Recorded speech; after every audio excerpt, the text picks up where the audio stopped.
الشيطان الرجيم من همزه ونفخه ونفثه. بسم الله الرحمن الرحيم.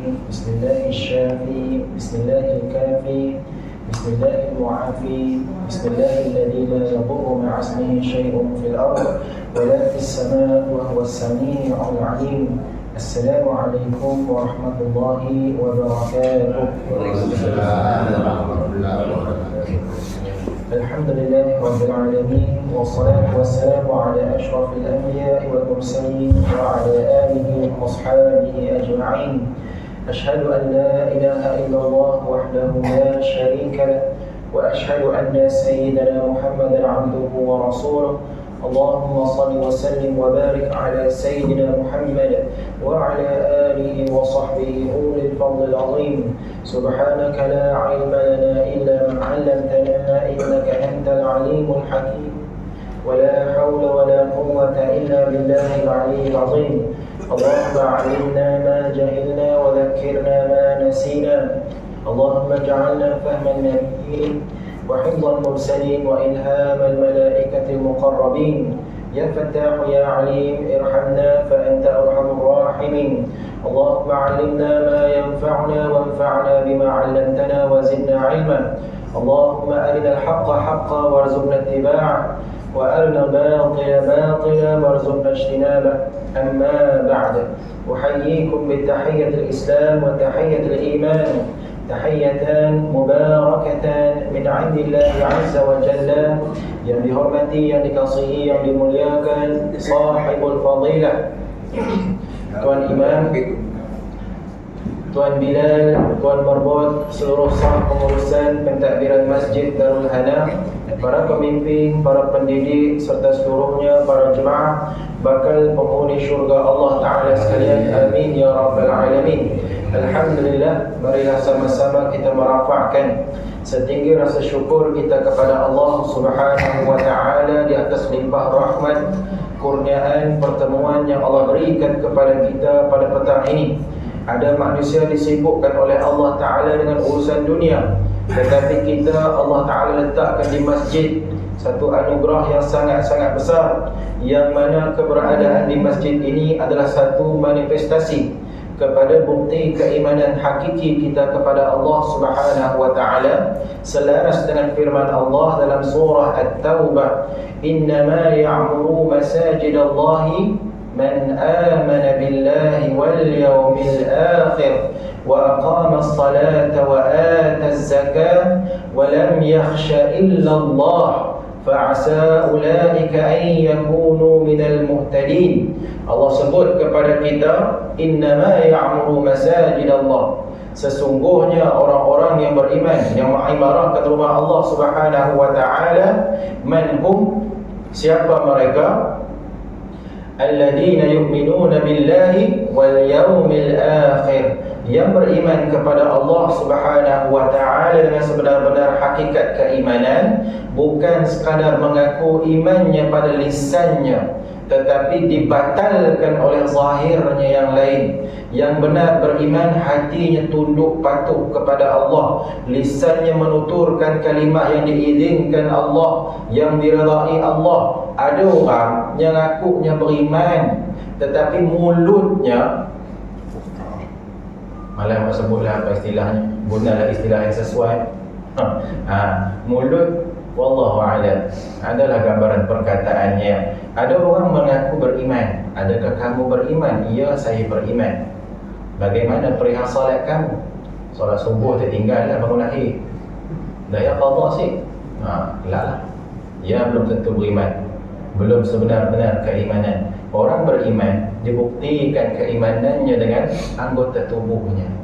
Bila mana tubuhnya melaksanakan ibadah, matanya memandang yang halal, mulutnya menuturkan yang baik, anggotanya melakukan perkara-perkara baik, yang macam tu. Kemudian bagaimana lagi perihal orang yang beriman kepada Allah? Orang-orang tersebut beriman juga kepada hari akhirat, yakin urusan hidup kita pada hari itu Allah Ta'ala kira, dan Allah Ta'ala akan hitung di akhirat kelak.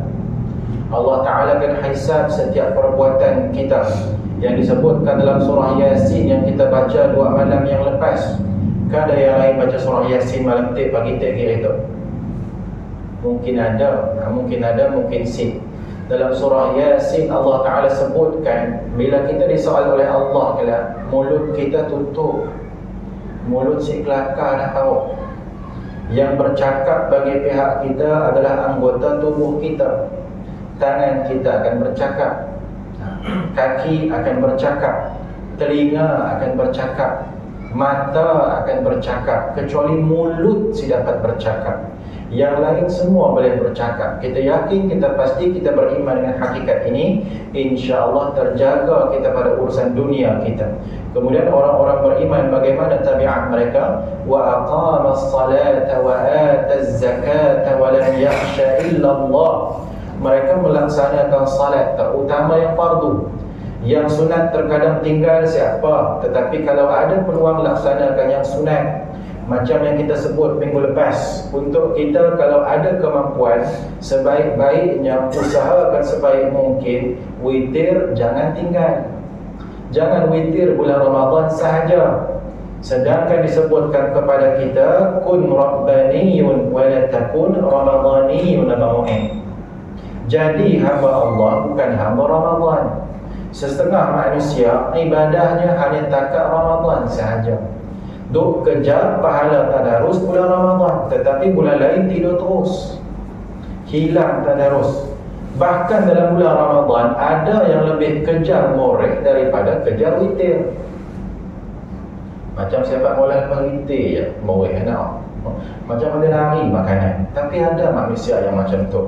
Yang cantik lagi, ada setengah manusia sibuk witir dulu, dia sambung dengan semain sunat yang lain. Ada yang macam tu. Alhamdulillah, seronok tengok. Mudah-mudahan kita termasuk daripada kalangannya. Kemudian Allah sebut apa lagi? Wa ataz zakah, yang menunaikan zakat.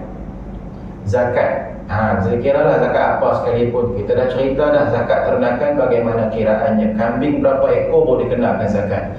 Lembu berapa ekor, berapa usia baru dikenakan zakat. Kalau ada yang kena muntah di lambe tu, berapa ekor unta, berapa umur unta baru dikenakan zakat.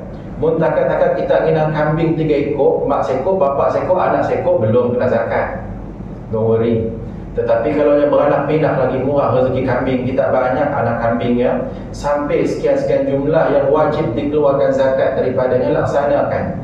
Allah sebut dengan gambaran 2 bentuk ibadah yang fardu. Bukan Allah sebut semua, tetapi cukup Allah sebut 2 gambaran kepada semua perkara fardu kena follow. Tahu betul kita orang beriman. Walam yakhsha illallah, dan tidak takut kepada apapun melainkan hanya takut kepada Allah.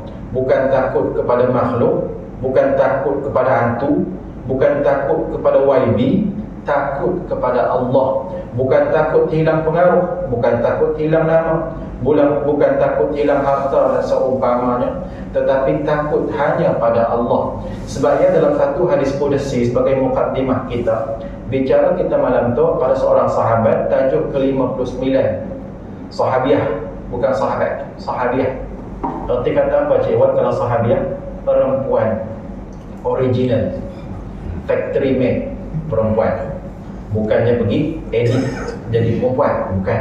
Nah, memang factory settingnya perempuan. Malam tu bicara kita tentang seorang perempuan pada zaman Nabi sallallahu alaihi wasallam daripada bangsa Ansar. Ceritanya panjang tetapi kita pendekkan. Insya-Allah. Kemudian apa lagi tadi yang kita sebut? Jangan takut pada hilang-hilang perkara lain. Banyak manusia yang takut kehilangan perkara atas dunia, sehingga keadaan tersebut ditegur oleh Allah Subhanahu wa ta'ala. Abdi lima ja'altani ahwana nazirina ilaik, astahyaita min khalqi wa lam tastahyi minni. Allah tegur kita. Ini satu teguran yang cukup pedas, cukup pedih telinga kita kalau kita faham. Mujur si faham, sebabnya muka kebel dengan muka tu. Mun tak faham bahasa apa, pedas teguran tu. Allah tegur kita. Aku faham bahasa Arab, sebenarnya rasa getar-getar sikit. Sebab saya nyaman bahasa dengan kalimah tu. Bukan kata kalimah hadis qudsi tu si bagus tu didengar, tetapi sangat-sangat pedih untuk kita dengar. Allah tegur kita apa? Astahyaita min khalqi. Kamu malu kepada perkara yang aku cipta. Malu dengan orang, malu hilang pengaruh, malu dengan dunia. Tetapi walam tastahi minni, tapi kamu tak malu dengan aku. Kita boleh buat maksiat, contoh kata na'udzubillah. Pencuri boleh buat maksiat tak kalau orang si tengok. Tetapi pencuri yang sedar si Allah Ta'ala sentiasa tengok. Penzina, ada penzina pergi berzina kat pasar malam sebekas. Berapa lama pergi pasar malam? Saya dah beli apa-apa, saya dah tak berzina aja. Saya dah orang berzina tengah khalayak macam ni. Ada orang ambil harta anak yatim terang-terangan, bayar makanan kat kaunter muara. Tiba-tiba diseloknya tabung anak yatim depan cashier. Agak-agaknya berani si bola. Pasal apa si berani pola parok? Pasal orang tengok. Kalau orang si tengok, yang boleh pola.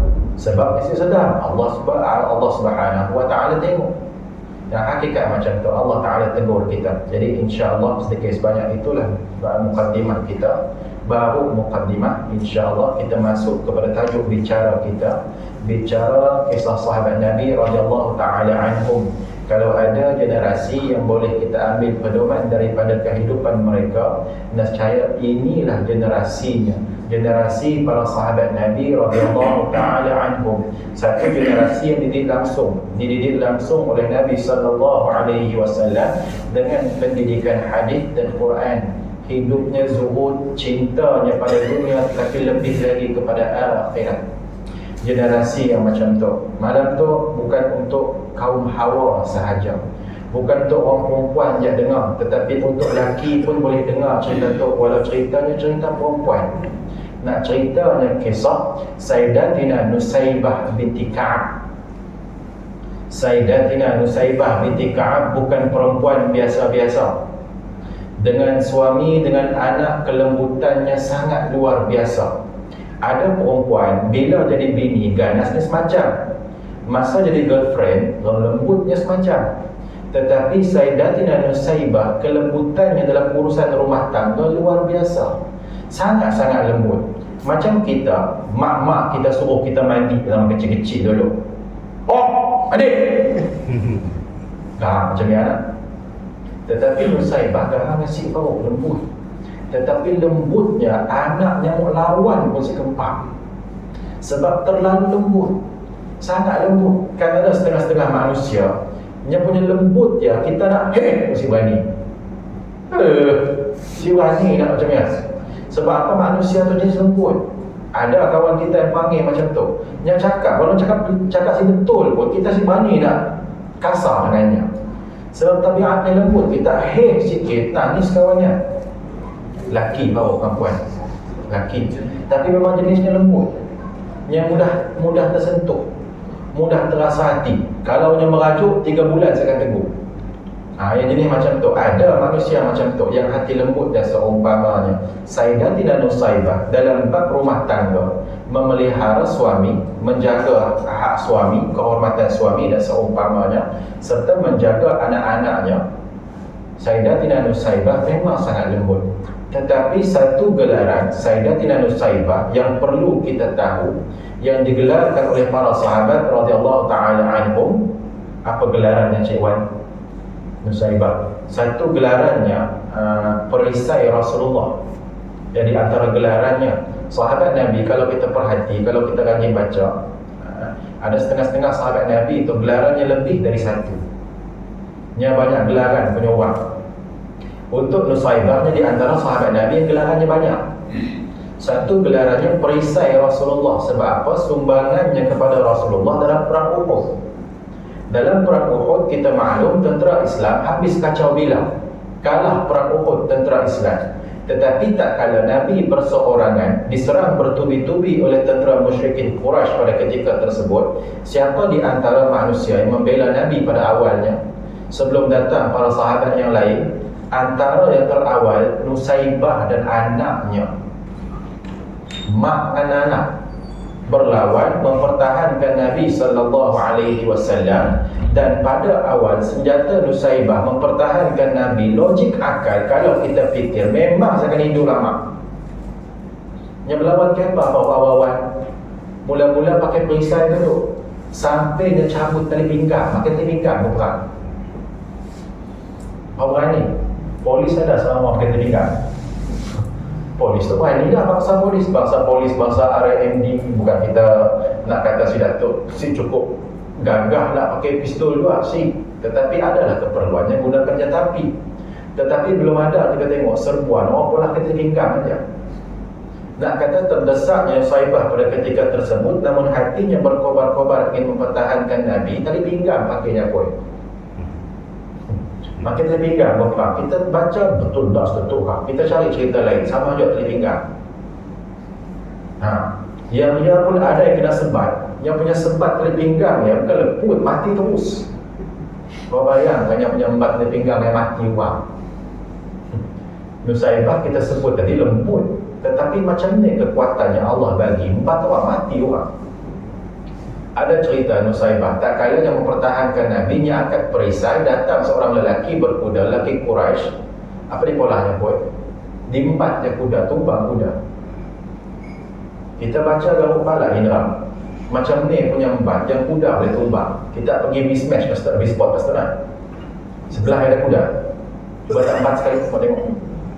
Tumbang kuda. Nusaibah punya embat kuda, tumbang kuda. Rebah kuda. Bila kuda rebah sekali tentera Quraisy yang berkuda. Kemudian tentera Quraisy apa jadi pun? Saksah kena embat. Mati di tempat kejadian kawan. Allahu Akbar.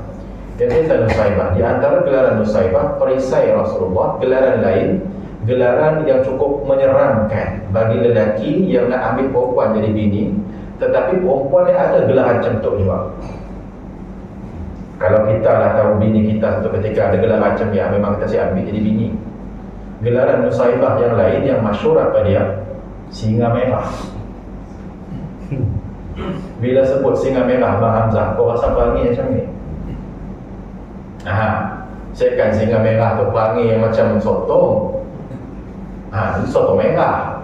Kalau kata gelarannya singa merah, memang perangainya serupa singa sungguh. Tetapi singa Nusaibah hanya keluar di medan perang. Kalau kita ceritakan bagaimana pemberaninya Nusaibah binti Ka'ab radhiyallahu taala anha, timbulnya semangat jihad dalam jiwa Nusaibah bila dia memeluk Islam. Kemudian dia soal kepada dirinya, aku untuk peluk Islam, tetapi apa yang aku beri untuk Islam? Apa yang aku boleh polah untuk Islam? Ada orang boleh polah untuk Islam untuk derma harta. Tetapi Nusaibah bukan jutawan. Nak cerita bab derma harta si kabir. Yang boleh polah yang lain, ajar orang mengaji. Belum sampai ke siang kemampuan nak ajar orang mengaji. Ada setengah-setengah sahabat Nabi memang Allah Ta'ala beri kelebihan. Ajar Quran, baca Quran, boleh mengajar orang terus. Kita tak baca Quran puluh-puluh tahun, Mat Fara'i sehingga ingat nama. Tapi Mat Fara'i tak ingat nama sebenarnya. Cukup ingat aplikasi nak. Mat Jaiz Mufassir. Apa jumpa apa jadi Mat Jaiz Mufassir. Sampai tua kita sih ingat. Yang dah veteran tu sampai lelahat bantu ingat. Kita nak ingat benda ya. Ada setengah sahabat Nabi, ada setengah manusia lah mudah cerita. Nya baca sekali je kitab tajwid sampai mati boleh ingat. Kami tu kitab tajwid bersusun di rumah. Yang boleh rebus airnya sekampung minum. Yang mesti apa-apa lagi. Tapi kalau kita belajar ilmu tajwid pun hafal nama masih penting. Tahu aplikasi yang penting. Hafal namanya idgham ma'al gunnah, kalau idgham bila gunnah kat nama masih penting. Penting kalau kita nak kenal. Yang pentingnya apa? Aplikasi. Kalau pun kenal ikhlas, nun mati jumpa ba. Betul. Kayak fa'al. Nun mati jumpa ba. Ikhfa ke ikhlas? Tanwin sama kan, mati pun. Kalau jumpa huruf ba, ikhlas. Bukan ikhfa. Aku saja nak teks. Nun mati jumpa ba. Kita tahu namanya ikhlas, tapi kita baca izhar juga. Sia-sia lah kita ingat nama. Payah-payah ada apa nama, sudahnya nun mati jumpa ba. Mim ba'dihim. Habis sallallahu alaihi. Saya dah dengung dua harakat. Kalau pun kita kenal nama ilmu tajwid tu siapa, janji tahu macam ni cara baca. Kalau sebut Nusaibah binti Ka'ab, ilmu Al-Qurannya belumlah sampai level yang mampu nak jadi guru Al-Quran. Tetapi tidak bermakna Nusaibah tu seperti baca Quran. Ada setengah sahabat Nabi yang lain seperti apa? Ubay bin Ka'ab. Ubay bin Ka'ab memang Allah Ta'ala bagi kelebihannya pada Al-Quran sangat luar biasa. Luar biasanya Ubay bin Ka'ab pada Al-Quran sampai Allah Ta'ala suruh Nabi belajar ngaji dengan Ubay. Ubay tanya kepada Rasulullah, "Ya Rasulullah, Allah sebut nama aku kan yang kita pergi belajar dengan aku dok?" Allah sebut nama aku. "Ya Ubay, Allah sebut nama kau, bahkan perintah Allah lah yang suruh aku pergi belajar ngaji dengan kau tu." Menangis Ubay bin Ka'ab. Sebab apa? Namanya disebut Tuhan. Kita nama disebut ketua kampung pun seronok dah. Ini ketua kampung. Kita nama kena sebut ketua kampung pun sakai dah. Dah seronok dah. Upload status WhatsApp siap-siap. Nama disebut ketua kampung. Allahu Akbar. Tok nama disebut Tuhan. Disebut Allah nama. Seronoknya Ubay bin Ka'ab. Dan Ubay bin Ka'ab dan Nusaibah binti Ka'ab related yang kerja rumah masing-masing lah. Boleh cari pula. Maka Nusaibah pun bertanya kepada dirinya sendiri, apa yang boleh aku buat untuk Islam? Di mana posisiku jika nak dibandingkan dengan orang-orang Islam yang angkatan pertama berbai'ah dengan Rasulullah? Bagaimana keadaan aku nak banding dengan mereka sedangkan mereka mengorbankan harta dan nyawa mereka? Aku tu nak korban macam-macam si mampu. Maka apa yang aku mampu beri kepada Allah Subhanahu wa ta'ala adalah sekadar pada kemampuan tubuhku. Ketika mana tercetusnya perang Uhud, Nusaibah dan sebahagian perempuan lain, bukan Nusaibah seorang. Kalau kita baca kisah sahabat Nabi macam Farouk, kalau kau ingat pernah wasiat kita nak, pernah wasiat kita ada 10 nama sahabat perempuan Nabi yang gelarannya luar biasa, yang sumbangannya luar biasa. Dan daripada 10 biasa dah nama Khadijah dan Aisyah. Arti kata 10 yang lain yang nama kita si kenal tetapi sumbangannya besar. Sampai ada seorang sahabat Nabi, orang perempuan, digelar Umar Al-Khattab versi perempuan. Umar tu ganas dah. Tetapi kalau kita jumpa versi perempuannya, wallahu alam macam ni keadaan. Allahu Akbar. Maka Nusaibah bin Ka'ab ketika tercetusnya perang Uhud, beliau menyertai tentera Islam pergi berperang dalam perang Uhud. Tetapi awalnya bukan untuk tujuan perang, bukan untuk tujuan angkat senjata, pergi perang, pergi medan perang, hadir ke medan perang. Tetapi tujuan utama bukan untuk angkat senjata, tetapi membantu urusan-urusan yang lebih ringan, lebih layak dilakukan oleh orang perempuan. Contohnya apa? Sediakan makanan dan minuman. Tentera atau perang-perang betul lah kejerut nak berperang, tetapi nak makan nak minum juga haus kok. Kalau 3 jam main pedang, si kering tekak. Kita baru main badminton 2 game 2 game je. Yang ia pun kalah 1-3, 1-7. Yang ia pun keluar kot kecoh-kecoh je air. Yang untuk berperang kau. Si keempat berperang. Maka ketika mana orang mengetahui tentera Islam perlu kepada minuman dan makanan walaupun dalam situasi perang, orang-orang perempuan muslimin pada ketika itu turun ke medan perang. Tetapi tujuan utama, satu daripada duanya adalah untuk menyediakan makan dan minum. Yang keduanya merawat siapa yang tercedera, jadi dresa, jadi caterer di medan perang pada ketika itu. Dan berlakunya tatkala Nusaibah binti Ka'ab timbul keberanian pada dirinya, seorang ibu yang cukup dikenal orang dengan sifat lemah lembut.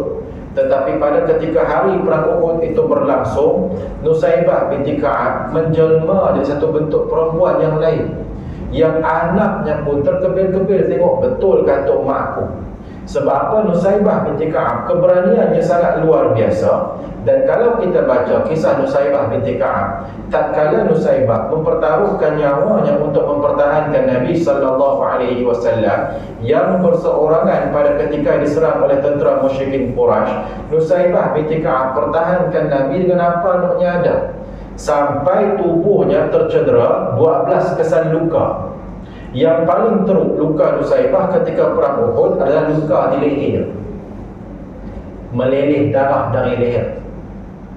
Kita luka di legu tu, di leher. Kalau di leher kita luka, sekali darah pedih nak bawa dia. Sibuk kali darah lah. Kita terkena suran, legu. Tergeser surat. Si berdarah, tetapi pedih si abang ganti. Jarang si pedih kena surat tu lah. Kena jari pun pedih, apa lagi kena leher. Tetapi Nusaybah dalam perang Uhud, dalam keadaan tubuhnya tercedera 12 kesan luka, yang masyhur yang kita ambil 12 kesan luka pada tubuh Nusaybah. Adakah Nusaybah terus rebah? Logiknya orang perempuan, kalau kita tengokkan seperti adik Umar Al-Khattab, Fatimah binti Al-Khattab. Adik Umar Al-Khattab ketika dipukul oleh Umar kantoi untuk baca Al-Quran, bagaimana keadaan adiknya? Berdarah, tetapi ada slow down sikit berbanding sebelum dipukul oleh Umar Al-Khattab. Yang slow down pada zahir saja. Sebab apa? Sakit. Perempuan dengan lelaki tu ability tubuhnya beza, sangat-sangat berbeza. Perempuan ada yang boleh pikul simen sebek selambat-lambat. Bang, boleh pikul simen sebek? Kita boleh lah, memang kerja kita. Kalau kata bini kita pikul simen sebek, seram je kita. Pulang rumah bini pikul simen selambat, terkejut si bau. Terkejut kita. Kata bini kita lah, minyak masak 5 kilo pun kadang-kadang saya terangkan. Perempuan punya ability tubuh tu sih macam lelaki, tetapi tidak menggambarkan perempuan tu makhluk lemah. Perempuan tu kuatnya keluar bila dia beranak. Saat mana seorang perempuan melahirkan anak, baik kita pesan orang lelaki, kalau bini mengandung, boleh masuk labor room tengok bini beranak. InsyaAllah lepas saya akan cari perempuan lain, melainkan kau kata benar. Kami bulan 10 tu nanggalan kita bini beranak. InsyaAllah doa-doa semua bini selamat melahirkan, amin ya rabbal alamin. Orang lelaki kalau bini bersalin, pergi tengok. Jangan seram-seram lah. Takut darah ustaz, takut darah kan dia takut darah. Saya takut darah, ada apa benda darah tu. Benda-benda biasa boleh cuci je. Tetapi kalau ingin nak terikat kasih sayang dengan bini, tengok bini beranak. Sebab apa? Ketika perempuan tu melahirkan, kekuatannya lain macam. Yang punya genggaman, kalau kita beri lontar peluru pun mesti boleh pecah benda di genggamnya. Boleh pecah pun. Bila tak kahwin tak apa, cuba tak beri bini tak lontar peluru. Ya, tak beranak yang awal untuk pakai kau genggam. InsyaAllah boleh kemek benda di genggamnya. Sebab apa? Sangat luar biasa. Beranak tu sakit parut. Dan sakit beranak, ada orang barat pernah pula eksperimen. Sakitnya diletakkan pada mesin diletakkan pada lelaki. Tingkahlah kakak yang wayarnya. Kemudian di on. Yang tu buka 12 cm, macam tu rasanya. Di on, nangis lelaki. Yang tu bukanya sebesar kepala baby 3 kilo. Satu, macam tu rasa sakitnya. On lagi, pusing lagi 30. Pusing lagi 3 kilo pun sakit. Yang tu belah-belah bakunya nak keluar, sekantuk sakitnya, pusing tambah lagi. Si tahan lelaki, surrender lelaki. Tapi orang perempuan hebatnya macam ni, bang cukup 3, bang cukup 3. Yang tahu sakit anak pertama ada sakit dah, tetapi boleh sembuh lagi 3 orang cukup lah bang. Bayar anak ketiga yang dia jahat dibenarkan. Kata bini lah, tapi kata Allah, wallahu'alam. Dan begitulah keadaannya. Begitulah keadaan Nusaybah. Ketika perang Uhud berlaku, awalnya memang kerjanya catering, kerjanya jadi jururawat. Tetapi semasa Nabi SAW berseorangan, Nusaybah pada ketika berada hampir dengan Rasulullah, yang nampak Nabi diserang bertubi-tubi, yang lantas bangkit mempertahankan Nabi dengan menggunakan ikatan pinggangnya, yakni tali pinggang. Hanya sekadar pakai tali pinggang. Sebelumnya tengok seorang anaknya pada ketika itu mengangkat perisai. Anaknya angkat perisai, maknya kata apa? Lontarkan perisai tersebut kepadaku. Anaknya pun lontarkan perisai kepada maknya. Jadilah maknya sempurna seperti seorang askar biasa. Sebelah perisai, sebelah senjata. Cuma senjatanya apa? Tali pinggang. Sebabnya tentera musyrikin Quraisy nampak yang mempertahankan Nabi pada ketika seorang perempuan bersama anaknya semakin bertubi-tubi mereka menyerang Nabi SAW.